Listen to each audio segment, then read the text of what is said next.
Bon matin à tous, je suis enrhumée mais je voulais ce matin vous faire une petite vidéo concernant un outil que j'aime beaucoup. Cette semaine j'ai rencontré plusieurs parents qui ont des enfants anxieux en ce moment et ayant moi aussi des petits anxieux à la maison régulièrement sur certains sujets. J'ai développé un outil que j'aime beaucoup et que j'appelle les scénarios catastrophes. Alors qu'est-ce que le scénario catastrophe? En fait, c'est de permettre à l'enfant de retrouver son pouvoir d'action lorsque il vit des situations inconfortables. Alors souvent, c'est des enfants qui vont faire des cauchemars ou qui vont avoir cristallisé un comportement lié en fait à une peur, et c'est d'inviter en fait l'enfant à se plonger entièrement dans ce scénario catastrophe de qu'est-ce qui pourrait arriver si ça arrivait, qu'est-ce qui pourrait être le pire qui puisse arriver. À ce moment-là, ça permet vraiment à l'enfant de devenir un acteur de la situation plutôt que de la subir et de pouvoir confronter son anxiété. Ce que je trouve intéressant de développer à ce niveau-là par rapport aux enfants, c'est que on se rend compte que quand on les fait parler, souvent on n'était pas exactement à la même place qu'eux. Que leurs peurs au fond sont parfois pas tout à fait ce qu'on avait cru qu'elles étaient quand on les projetait nous dans la croyance de en fait de leur anxiété.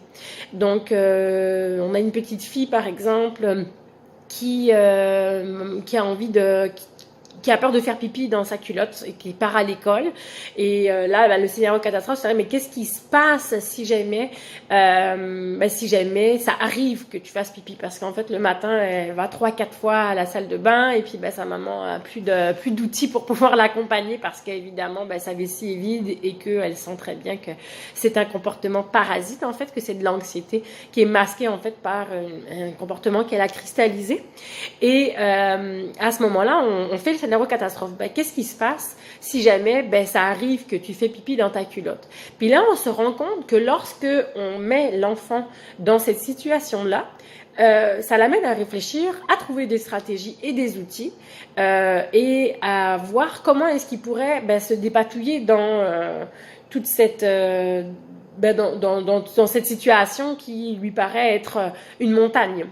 Donc là, on demande à la petite fille qu'est-ce qui arriverait, et ce qu'elle nous répond est pas exactement ce qu'on avait projeté. Nous, on s'était donc imaginé en tant qu'adulte que elle aurait été honteuse devant tout le monde, par exemple, ou que elle aurait eu peur de pas avoir de l'aide ou pas savoir à qui demander. Puis donc ça, ce qui est tout à fait logique, et c'est aussi à prendre en considération évidemment dans le processus, parce que c'est important de mettre l'enfant le plus possible en confort, mais en même temps l'enfant il nous répète d'autres choses, et ce que l'enfant nous répète à ce moment-là c'est vraiment donc ce que la petite fille finalement nous dit, elle, c'est qu'elle a peur que ça s'arrête pas de couler, que en fait ça devienne un pipi infini et qu'elle perde complètement le contrôle de la situation. Donc c'était intéressant de voir la différence entre ce que nous on projette et quelles étaient ses angoisses. Donc là, ce qu'on lui a amené, c'est que si jamais ça arrivait, qu'elle avait des habits de rechange à telle et telle place, qu'elle pouvait demander de l'aide à la maîtresse. Ensuite, de savoir qu'elle peut avoir à proximité, si elle a envie d'avoir un protège culotte pour éviter, puis pour lui apporter un petit peu plus de sécurité. Donc finalement, on a essayé vraiment de la transposer dans la situation d'inconfort plutôt que d'éviter, parce que ce qu'on a tendance à faire, c'est souvent vouloir protéger nos enfants en disant mais non, ça arrivera pas, ne t'inquiète pas, tout va bien. Donc à ce moment-là, ça permet pas en fait à l'enfant de vraiment se projeter dans la situation d'inconfort et savoir qu'il va y survivre. Souvent, quand on est anxieux, on se dit qu'on n'y arrivera pas. Alors que si on a cette tendance, nous, à les pousser à se questionner dans cette situation-là, même si c'est pas un moment agréable parce qu'on n'a jamais envie que nos enfants vivent des moments désagréables, à ce moment-là, on les responsabilise aussi de dire mais tu ferais quoi? Puis qu'est-ce qui est disponible pour toi? Puis quels sont les outils que tu peux mettre en place? Puis cette petite fille, évidemment, a réussi pendant toute la semaine à trouver des bonnes alternatives. Donc elle a demandé d'avoir un protège-culotte et de pouvoir aller à l'école comme ça. Donc elle était plus anxieuse et elle s'est rendue compte que quand il y a des grandes anxiétés qui peuvent être vécues par par soi-même, mais de se rendre compte qu'on peut aussi avoir du répit lorsqu'on peut mettre en place des outils puis les adresser à la bonne personne. J'ai aussi vu un petit garçon qui faisait des cauchemars la nuit, des cauchemars très violents qui le réveillaient, puis il était vraiment tétanisé et à l'idée de s'endormir et il se réveillait très tôt le matin. Donc là, on lui a dit qu'est-ce qui se passe dans ton rêve? Puis là, il me dit, j'ai peur que mon papa m'oublie.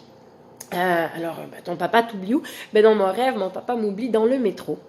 Alors, ça, c'était vraiment intéressant parce que moi, évidemment, ça m'a touchée parce que je sais bien que il était probablement dans de l'anxiété de séparation, que j'ai pas été plus loin pour essayer de comprendre. Je vais juste essayer de lui dire, OK, mais qu'est-ce qui se passerait si papa t'oubliait vraiment dans le métro? Puis là, il me dit, mais il y a beaucoup de monde, puis je serais tout seul. Je dis, oui, je sais ça, j'ai compris, mais qu'est-ce qui se passerait si jamais papa arrivait vraiment à t'oublier? Puis là, il se met à réfléchir et il me dit, je serais perdu. Puis j'ai dit, OK, si on est perdu, qu'est-ce qu'on peut faire? À ce moment-là, on a mis en place des stratégies. La première des choses, il avait 6 ans et demi, donc il avait l'âge d'apprendre les chiffres. On lui a fait apprendre le numéro de téléphone de papa. Ensuite, on lui a dit qu'on pouvait aller demander à des personnes de dire qu'on était perdu et qu'on allait l'emmener à une place où papa pourrait le chercher. On lui a aussi expliqué qu'est-ce qui fait qu'un enfant peut être perdu dans un métro. C'est que l'enfant a peut-être pas tenu la main du parent ou que le parent a été diverti puis qu'au final il a perdu l'enfant de vue à cause de la foule. Donc on a vraiment plongé l'enfant dans cette situation-là, très inconfortable et anxiogène parce que évidemment perdre son parent sur la ligne de métro quand il y a beaucoup de monde, c'est extrêmement anxiogène, et de se rendre compte que ok, finalement j'ai des ressources, je suis pas juste en train de subir une situation, je suis pas juste en train de souffrir de la perte de mon papa. Ce que je peux aussi faire, c'est trouver des stratégies, aller demander de l'aide et mettre en place des outils qui me soulagent pour diminuer en fait mon état de stress. Il s'avère que ce petit garçon n'a plus fait de cauchemar.